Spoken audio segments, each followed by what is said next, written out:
Bringing it back, Ball Talk with me and Dukes. We're going to talk about a few things out there in college world here on the Primetime College Football Podcast. Thank y'all for pulling up.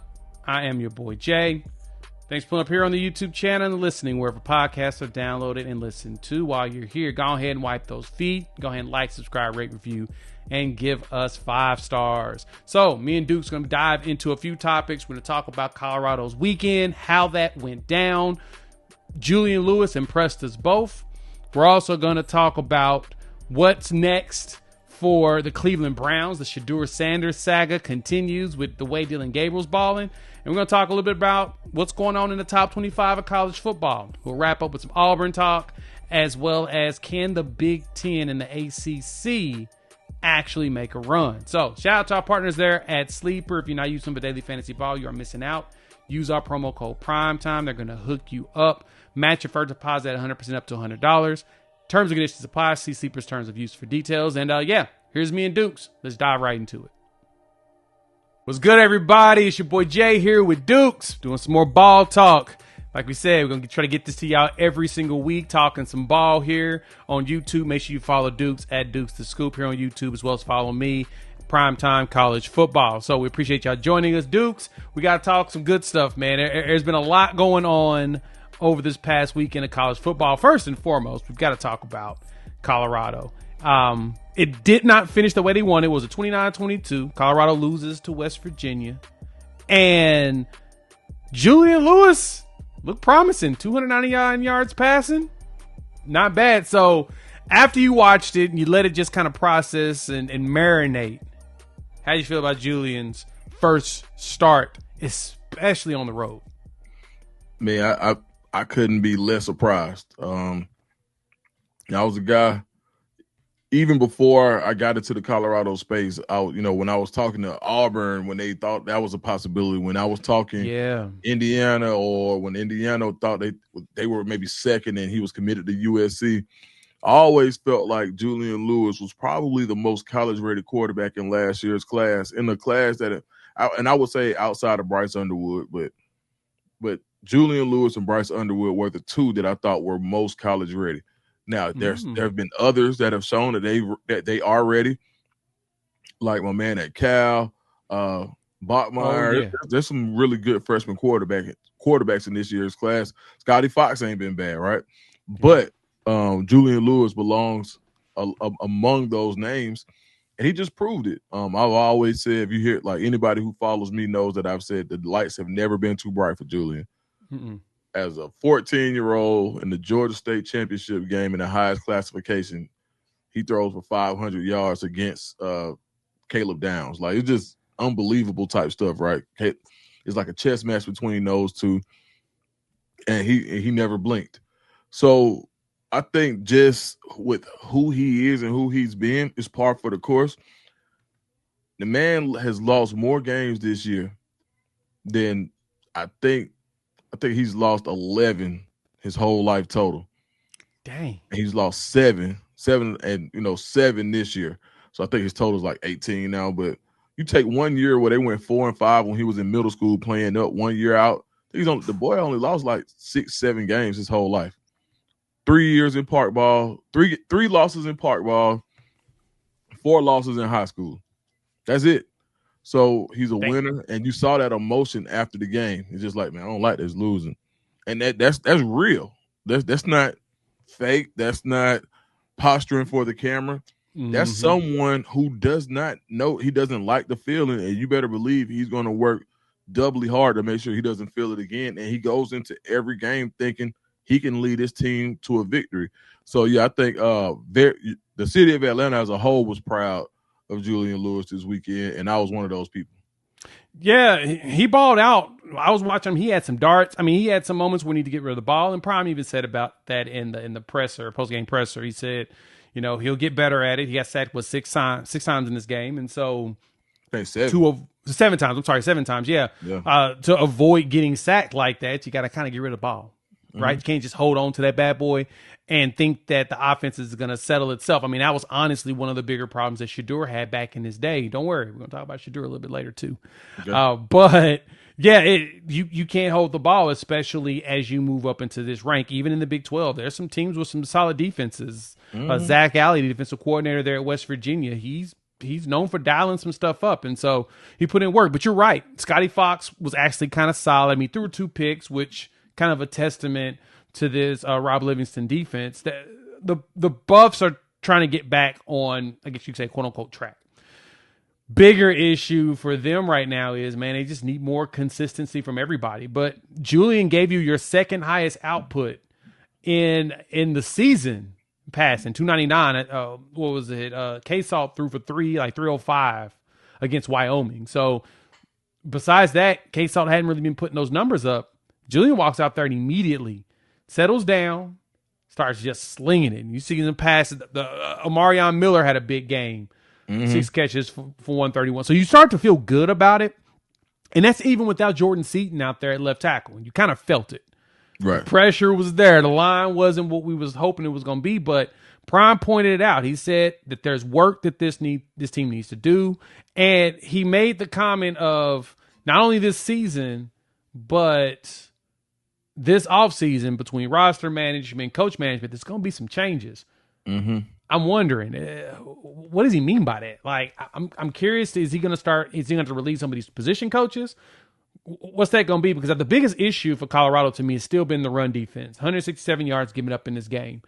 And I mean, I know Coach Pecco is still new. This is his first year as a defensive line coach at this level. So he's still getting himself acclimated to teaching people to do what he did. But I mean, who you cutting? Who you relieving of their duties is really what I'm curious about, because I don't think you should get rid of Rob Livingston just yet.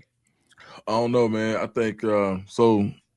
As you know, I'm one of the people who I hardly ever call for anyone's job. So yes, I'm gonna leave that to Coach Prime. But what I will say is this: something's got to happen, and I think something is going to happen. When you're a winner and someone who's won at the level of Coach Prime, played in the World Series, so he's won big in baseball, a member of those memorable Braves teams of the early 90s, Super Bowl champion multiple times. When you win, I mean, he's won as a coach, won as a high school coach. He knows what it is to win. He's a winner by nature. As he figures out how to consistently win on the college football level, he's looking for that right recipe that will make winning consistent. When I was in manufacturing, and you may have heard me say this before, but when we would implement new processes or any type of continuous improvement effort, I had a general manager at one time when I was a young manager that was telling me, he's like, listen, if you do it once, you're lucky. But if you can make the cycle repeatable, that's when you're good, right? Right. So now it's like, okay, was the 9-win season, Shedeur and Travis, and were you lucky or were you good? And I think that Coach Prime will not leave any stone unturned in that building to prove the point that wasn't luck. We're going to do that again, and that's more of the rule than the exception. So I don't think – I hate to say it like this, but I don't think there's anybody who's guaranteed a spot. I mean, maybe Jordan Seaton and Julian Lewis, but I just think I don't know outside of those guys if anybody – and I'm not calling for anyone's job. What I'm saying is I just think that everything is under evaluation at this point because the season has been that bad. You don't go 3-7 with expectations of a Big 12 championship going into the season and think that, it's just like a business that fails. Yeah. Well, when a business is failing, what do? You go look at everybody. You just can't say, oh, well, I like this guy. Or you can't say, well, this guy did good. They did holistically. This was a bad season. And so now I just think that as when you go and you find the guys who you're going to take with you into the next era of Colorado football, the next year, I just don't think there's any place that won't get a fine-tooth comb ran through it when they look for the answers to the problems. Yeah, no, it's one of those. I'm trying to think, like, yeah, as they're moving into the new era of college football, of Colorado civilization, and you're right, the bigger thing for them is figuring out how can they repeat what they did with that 9-win season? But the good thing is, and you pointed it out perfectly, that you had Shedeur and Travis for a year, well, 2 years, right? You had them in Jackson State, then you bring them to Colorado, and you're trying to figure out what's there. You think you found yourself a nice blueprint, and boom, you win 9 games. Like, all right. Well, the problem you have there is that you're at the end of the road with those boys, and you're back to the refresh. So this year is just like year one for Prime. He's trying to figure out what he's got. He's brought in some young players, but he didn't bring in. To me, he didn't bring in the veteran he needed to really win games today. I thought K-Salt could have been that dude. You targeted him purposely because you saw what he did at Liberty. He looked really good. He looked like a dude that could carry a team on his own, and it just did not work out, unfortunately. Now you're back to square one of first season. Julian Lewis is now that dude, and you got to do what you need to do to not only keep Seaton there protecting his blind side, but build around that to where not only that line gets stronger, but keep them weapons. Because I think you got the wide receiver weapons. I think the line would be great if they were healthy. I mean, you're dealing with a lot of injuries there. The biggest thing to me on the side of the ball, and I'm with you. I'm not big on calling for people's jobs, but you got to figure out some stuff on defense.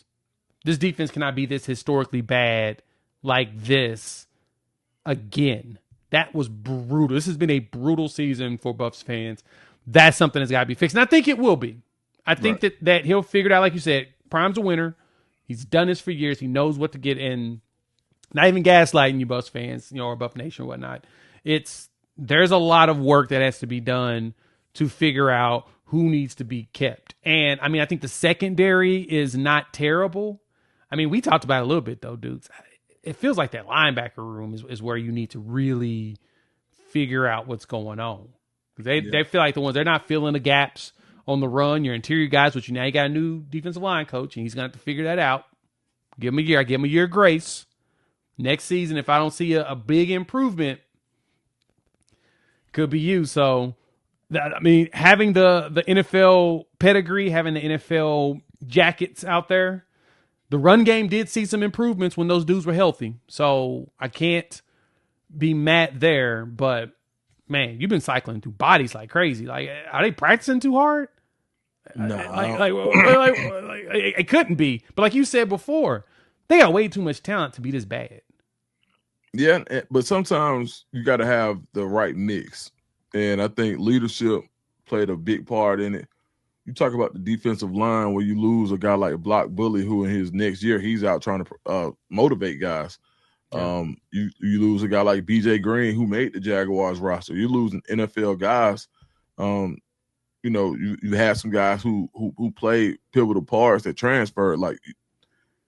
And that's the thing about the transfer portal. The transfer portal giveth, but it also taketh away. Taketh away. Yep. So when we talk about what was missing on this roster, I think there are 11 spots there are some really talented people on this roster. But when you look at the 11, did you have in each position, did you have the best person for the total 11? And I think that's what's important. Like, there are going to be some guys who may not fit at a certain school that fit in your 11 or fit in your 85 or however many the roster is. Sometimes you see guys who may be all-stars on one team, but they can't play for you, not because they forgot how to play football, but do they fit in the scheme of what you want to do in the whole? We heard Coach Prime earlier in the year say, I want all y'all to be wrong if we're going to be wrong. We're going to be wrong together, right? He wasn't saying, just go be wrong. What he was saying was, I need this 11 to move like a unit. And sometimes we always talk about how long it takes to gel or what they're going to gel, and it's going to take time to gel. Well, what happens when they don't?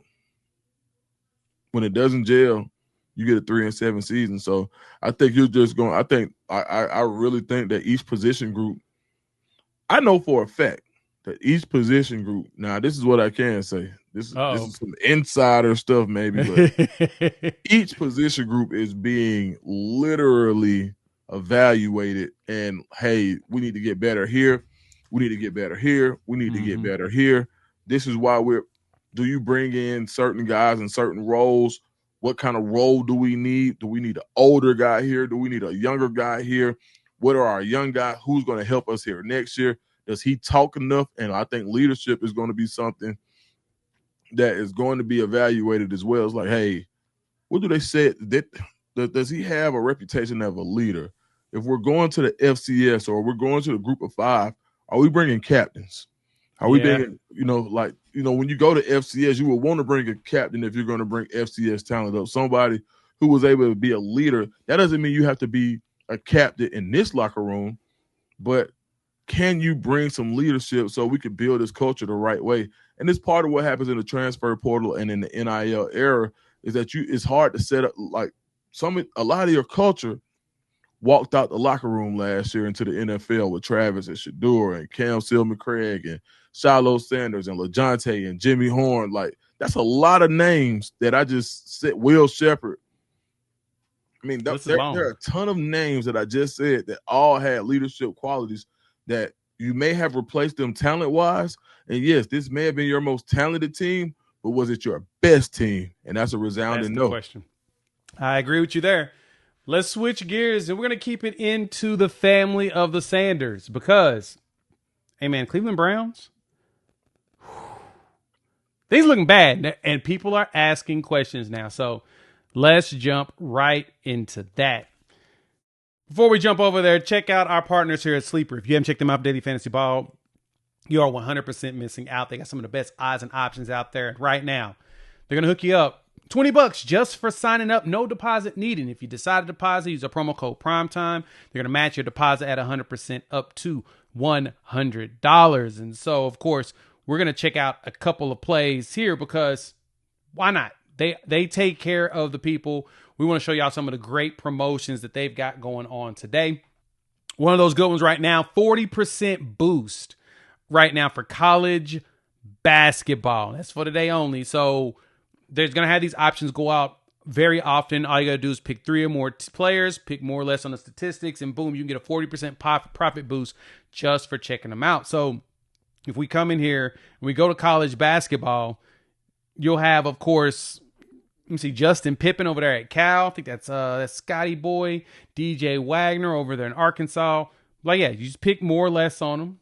We'll pick 3 or 4 here. No real strategy here for us, but because of that, you can win up to 1,000 times your money, making those game days into payday. So check them out. Use our promo code PRIMETIME.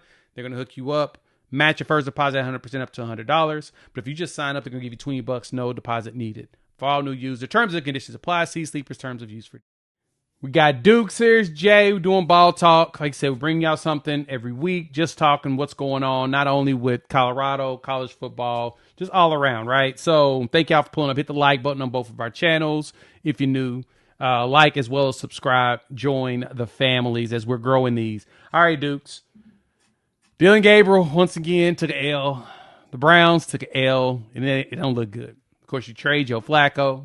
You run Dillon Gabriel out there. And in this game against, the Jets, he was 17 for 32, 53%, not too bad, 167. He had 2 touchdowns, but man, them passes, he was sacked 6 times, and his passes looked nasty. The bad ones looked bad. Mm-hmm. Now you're starting to hear the louder chatter about probably time to put in Shedeur. We may as well see what the heck we got with Shedeur. What are you thinking with the Browns? I know that he's been dealing with a back situation, so I don't even know if he's even ready to play. But what you thinking about is going with this squad? What should happen next? I think you should play Shedeur. When you look at what Dillon Gabriel has done with his starts, he's 1-4.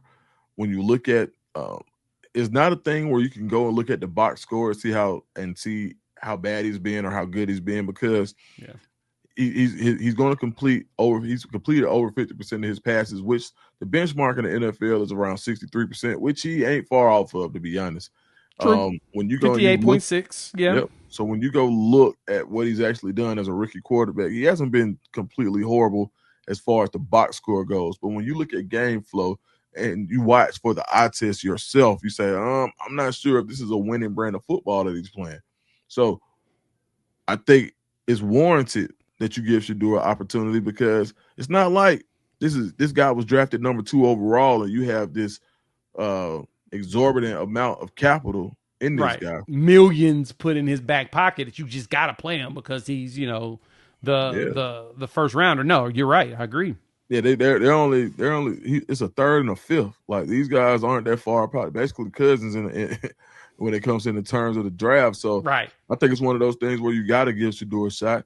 Will they? Probably not. I think, but and how much do you let Gabriel lose before you say, all right, am I going to damage him further? So I think it's a thing where you could be hurting Gabriel as well. So sometimes they say, rejection can be protection. So I think with some of the schedule and some of the things that we've seen, maybe this hasn't been the best time for Shedeur to play. I'm not sure what the ideology is behind it because none of this made sense in the first place.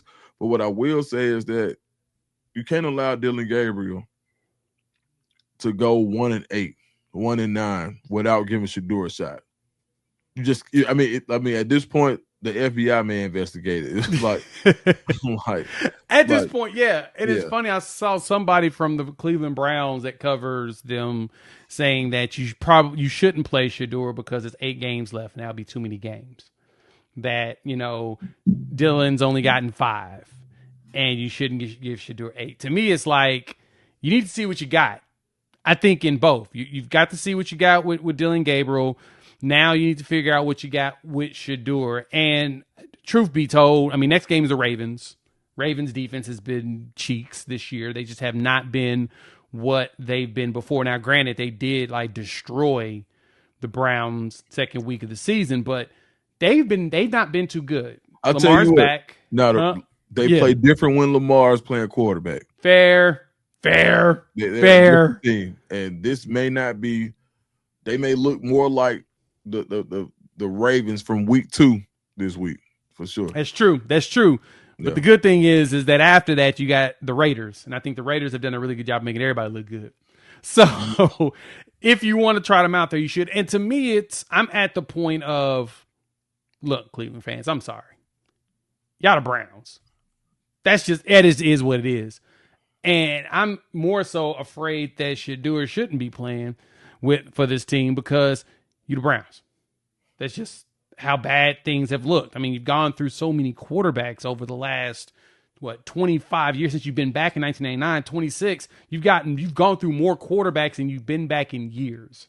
Mm-hmm. I think that number's closer to 40 at this point, if not past 40. So why should I feel confident that you're going to put out a product that's going to even protect your quarterbacks, right? Like that's what I look at when I look at this team. And I saw, Stephen A. Smith was saying that he doesn't understand why he's not in the game.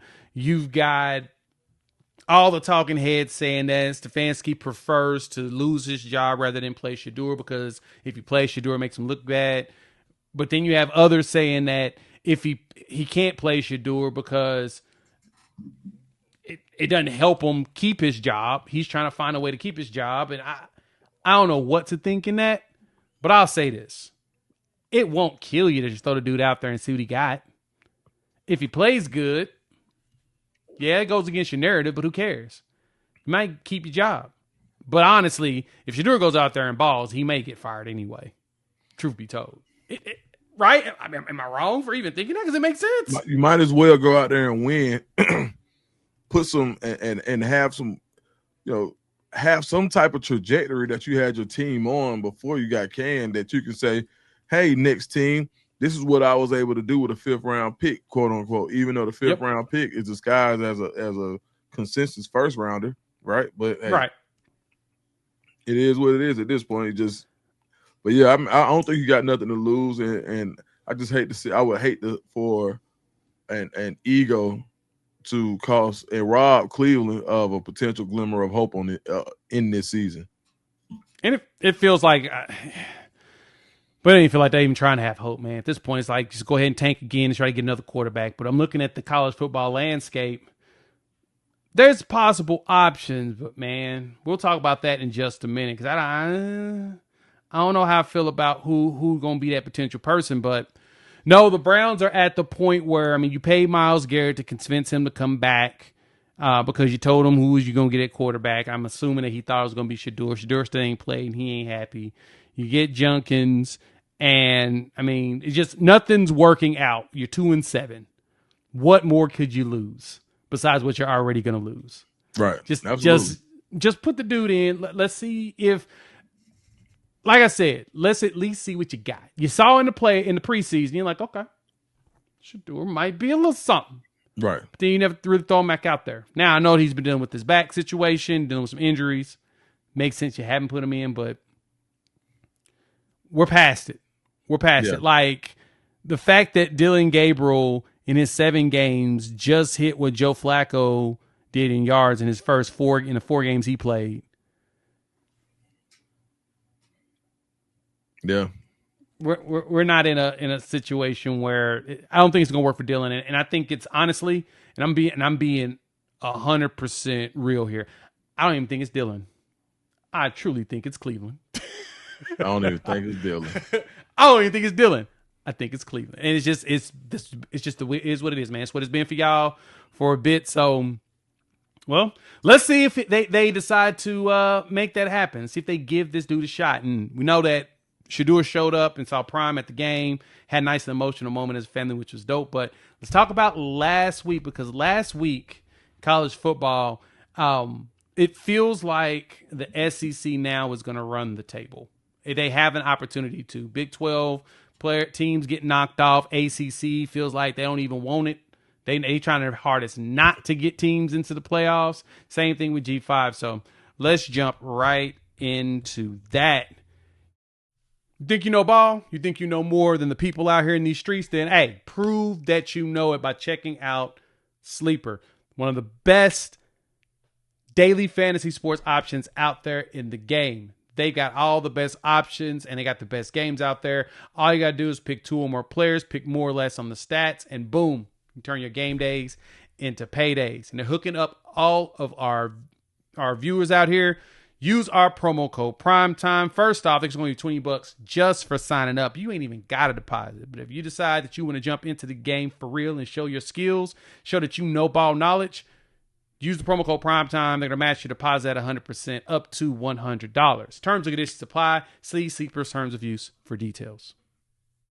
You got your boy Dukes here. Jay, doing some ball talking. We got to, Dukes, let's talk about your squad first, man. All right. Auburn. This has been my assessment of Auburn. And we'll talk about this again, too, on your show in a bit, because we're going to talk about this some more. But this has been my assessment on this. This was the first time the defense didn't look like the defense normally would. Mm-hmm. And I feel like it's because DJ Durkin was focused on everything and not just defense. And I think that may have taken his mind away from the thing he's his strongest at right now. A lot of chaos. Freeze gets fired, things changing, and now he is, quote unquote, auditioning for another head coaching job here. How did you feel about that performance? Because when I watched it, I was like, oh, the offense has a pulse. Right. Didn't even realize it. Right. Yeah. I mean, I think one of the things that is resounding in college football is when Coach Prime was asked about when you going to start, why are you starting Julian Lewis? And he says common sense. And I think getting the ball to Eric Singleton and Cam Coleman in a concerted effort is basically common sense. When you've got $2 million receivers in college football, it would behoove you to get them the ball and make sure that it's, that you're trying to, not tricking people, not saying, hey, it looks like this, but we're doing this. Man, get them the damn ball. Yeah. And I think that's what happens, and that's what happened, and that's why you saw the offense look like it has, and it hasn't. You haven't seen Auburn score points like that in an SEC game in forever, especially against a ranked opponent. I think the defense. I'm not sure if Durkin was effective. I talked to some people in the building who felt like Durkin did a good job of balancing everything. I got to give credit to Tim Beck, offensive coordinator at Vanderbilt, for changing his game plan after halftime. The adjustment that was made, where it says, you know what, you guys are stopping the run game. You guys are stopping what we want to do. Let's change it. Right before the half, they get that score where they go empty, they go fast, they go tempo. Auburn wasn't ready for it, and the adjustment wasn't made fast enough. Some unfortunate penalties took some big plays off the board, but you got spanked. defensively for the first time. And you know what? And the funny part about it is you got spanked, but it's like in every way. A coverage bust, very uncharacteristic of Auburn. But then you go back and you say, dang, well, you miss a guy like Champ Anthony at safety. And I think there are some things that can be cleaned up and will be cleaned up. I think that was more of an anomaly than it was the rule for that defense. That defense is still plenty talented. And I think going forward, in the next 2 games, you got a bye week this week. You get to clean up some things. Durkin gets to get back in the mode of being a head coach as he does have experience. Yeah. So I think as he starts to get back in that mode, and I think you can be a head coach and call the defense. I think you can. I agree. I think Durkin is capable, and I think that Derek Nix accounted for himself very well, although it was still a loss. And there's a big debate at Auburn right now is how can you be happy with the loss? You still lost. I'm not happy with the loss as a guy who watches Auburn and went to Auburn, but what I am is encouraged by the offense. Yeah. More than anything. If I were to say anything, I'm not happy with the loss, but I'm encouraged by the offense and what the possibilities of what could be, or even what could have been, if you have this same offense against the Georgia, against the Oklahoma. You know, if just the philosophy of, hey, bro, get the ball to Cam Coleman, Eric Singleton, make them keep the safeties up, and then run the ball with Jeremiah Cobb. It's basically the same thing. When people started to drop the safeties, you started to get less and less looks, the favorable looks on the perimeter. Well, now you take advantage of those favorable looks and you push that safety back up, and then you run the ball down their throats. It seems to be a plenty simple philosophy that I think Derek Nix just took advantage of, and kind of gives you a little bit of a little silver lining on what's been a dark cloud over Auburn football this year. Yeah, there's been some struggles there, man. And the offense, and I don't say this as shade, but I say this as just being a realist here, and that's what you thought you were bringing Hugh Freeze here for, was this type of offensive performance. This is what you thought you brought Hugh Freeze for, and he just never amounted to it. Mm-hmm. I'm not sure what it was. Is it stubbornness? Is it whatever? You just never got this. You run for 210 yards with Daniels running for 89 and Jeremiah Cobb getting 100 yards in the game. That's fantastic. Mm-hmm. Ashton Daniels looked like a freaking gunslinger out there. 353, and Vanderbilt's defense is no slouch. This is a defense that balls out whenever, they lock down. Clark Lee is doing a really good job with his defense overall this year. And so you ask the question, how did Auburn all of a sudden, 2 wide receivers with over 100 yards receiving, the 2 dudes that you paying the most right now, right? The guys that you said that you expected to be them dudes. Right. They put up numbers. For sure. They balled. You got everything that was advertised about Auburn this season, we got in this game.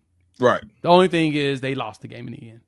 Yep. Against a good Vanderbilt team. We can't even pretend like we normally could laugh and you would clown somebody you can't be clowned this year about Vanderbilt. After last season, everybody's like, nah, be unnoticed. Something's up with this team. And then this year, you're like, yeah, nah, there's something for real up with this team. They 8-2, dog. We can't even. Absolutely, yeah. We can't do the usual laugh at Vanderbilt thing. Not the Clark same. Lee's done something. Not this ain't your grandpappy's Vanderbilt, right? Man. This ain't even my daddy or even me as a teenager. Man, this is like Vandy boys, like the same. It's like the football team is playing with the baseball swag, right? There you go. Yep. That's exactly what it is. This is wild to say. This is the James Franklin version of Vanderbilt, dog. Those 3 years where he won 9 games. Yeah. Where you go out there? Dreams were dying in Nashville in the SEC. Yes. Mm-hmm. You go out there, you getting smacked around and people pissed off. Like, how we lose the Vanderbilt? Man, James Franklin was getting dudes. And then you see it for 2 years. Vanderbilt, I know. Right. Nope. I don't remember them. I could have sworn that they were bad. Right. Exactly. Yeah. It's like looking at Kansas football right now. Like Lance Leipold is out there winning games, and you were like, I remember them sucking. Nah. They've been on the trajectory. So that one's crazy. And then you had the ACC. So we set all this up because I really wanted to get your opinion on that. But really, the big one is this though, Dukes. ACC, 2 big old losses this weekend. Not only did Virginia get knocked off, but Louisville got knocked off. I don't think when the college football playoff polls drop this week, either one of them will possibly be ranked. The ACC want to have anybody? Because you talked about it, Cal's quarterback, the phenom that they have there. What's that? JKS? Yeah, I call him JKS. Mm-hmm. Cooked them. Cook out there for Louisville. Right. Now, both these top 14, number 14 and number 15 in the country get knocked off by unranked squads. ACC looking bad. To me, this is what this lines up for, though. There's a chance the SEC could have multiple teams in the playoffs. They could have 4. They could have 5. Yeah. If this plays out. Yeah, I think so. What I think is going to happen is you have 2 opportunities to stop that. Georgia Tech has a big game against Georgia. Georgia Tech pulls that off. Then, Georgia Tech kind of writes their ticket for the most part. And Pittsburgh, this week, Pittsburgh plays Notre Dame. Nobody's been talking about Pittsburgh, but I was talking about Cade Bell being a candidate for the Auburn offensive coordinator job. Somebody who has a really good offense, did crazy things at the FCS level. They've got a new quarterback, a freshman that they've playing. They had Eli Holstein this year. This year, they got a new quarterback. This guy's the real deal. I believe his name is Heinzel, if I'm not mistaken. And correct me if I'm wrong. Let me look. Yeah, let me check. But, Mason Heitschel. Okay. Heitschel, yeah. Yep. So butcher that. My bad, dog. Nah, Murder Mace has been balling, and he provides some dual threat capability, and that team is a lot better than what people know. So I think ACC still has some hope left. It never shakes out how we think it is, right? True. Every year it seems like around this time, people just lose games that they are not supposed to. And I think right now that's going to be one of those things that happens with the ACC. They're going to get. I think the ACC gets 2 wins. What 2? Ooh. I don't know, but I can see with the games that are left. I can see where there can be enough done, especially with how these SEC, like you got Texas and Georgia this weekend. That's a huge one. Ole Miss has to tread lightly. I mean, there are some teams that we're counting on. Alabama has to play a very talented and motivated Auburn team. So this thing the cannibalism can also hurt the SEC as well. So we'll see how it plays out. I'm not ready to write off the ACC quite yet. Yeah, I get you there. For me, it's unless Georgia Tech loses in the ACC championship game, is Georgia Tech in the pips? Like Miami, maybe. I guess that's probably the other team that could potentially make a climb, and it's truly going to be based upon how these SEC teams finish up. Because you're right, Bama's going to they got Oklahoma this weekend, and they're going to have a motivated Auburn to close the season out. Oklahoma's got not only Alabama, then they got Missouri coming to the house and LSU, both teams that have some really dire situations with LSU not having a new coach, benching Garrett Nussmeier. And then Missouri's on QB number 3, a true freshman, and Matt Zoller, who didn't look all that great in his first start, but, it is what it is when you have to throw a true freshman out there for his first official start in the game against that really good Texas A&M squad. Georgia, Texas, and then Texas has Texas A&M to wrap the season up. Like, there's a lot of potential cannibalism, but I think the thing that helps the SEC right now, though, dog, is that if the cannibalism goes right, and a lot of these games are a lot closer, there's not going to be much shifting in their spots. You know what I'm saying? Oklahoma knocks off Alabama, and it's a close game. Bama is going to drop from number 4, but Oklahoma moves up from number 10 to like 5. Bama drops to like 8. They're not gonna punish them too bad. Right. Georgia loses to Texas, similar situation. It's gonna be basically a borderline flip flop, and they're gonna still be right there in the middle. Notre Dame's gonna have to be Pitt. If they lose to Pitt, though, that's it for Notre Dame. There's no reason for you to put them in there. And then you'll have, like I said, the rest of those games, and it'll determine if teams keep winning and barely losing games. Whew, it's gonna get squirrely because do we really believe in these Big Ten teams? Like, I think Indiana's good. I just got to see them against a team outside of Big Ten, but I do think they're good. And Ohio State's Ohio State. Like, they're historical, so I can't even. They always get the benefit of the doubt, in my opinion. But do we really believe in those other squads, though? That's the thing I have questions about. Yeah, I mean, Oregon barely pulls it out against Iowa, but Iowa's always a good team. They're a good defensive team. I as much as I want to clown them for that, it's Iowa though. They're known for this. And Penn State had the number one. They came into the season ranked number one. As bad as it's been, the NFL talent didn't walk out the door with the ranking. Sometimes guys just can't figure it out, and I think if you go into the season ranked 12, James Franklin probably still has a job. But going in with the expectations that were put upon Penn have kind of hurt you in a way. But that doesn't mean that the roster isn't talented. So I think the parity in college football is real. I really do think that. I'm less inclined to say the SEC has the bias. I think they are better roster-wise, but I don't know if you have better teams. I think there's a ton of talent in the SEC, and if you want to go look at 4 and 5 stars, yes, the SEC is going to have the most. But what I like to look at is, are they the best team? Because college football, the teams still matter. Just like a team like Auburn. Auburn is loaded with a ton of talent, but they haven't been able to put it together because for whatever reason, they weren't getting the message from the captain's chair on the ship in the way that they needed to. So, I like the playoff a lot for debates like this, right? This is what the playoff is about. This is the essence of having the playoff, and for someone to prove it, because the Big Ten won it last year, they win it again. I mean, we'll see. There's no argument. Big Ten goes out there and wins the title again. I mean, there's nothing much you really say. That's 3 years in a row. They've just been owning college football, even though SEC has owned it for most of the last 20 years. So, hey, yeah, you're right. The Big Ten's got it. I want to see if Kurt Signetti and them boys are for real.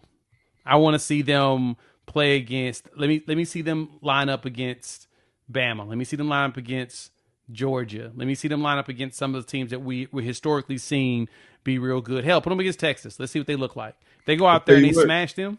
That quarterback for real. Oh, yeah, Mendoza. That dude. Got to give him that.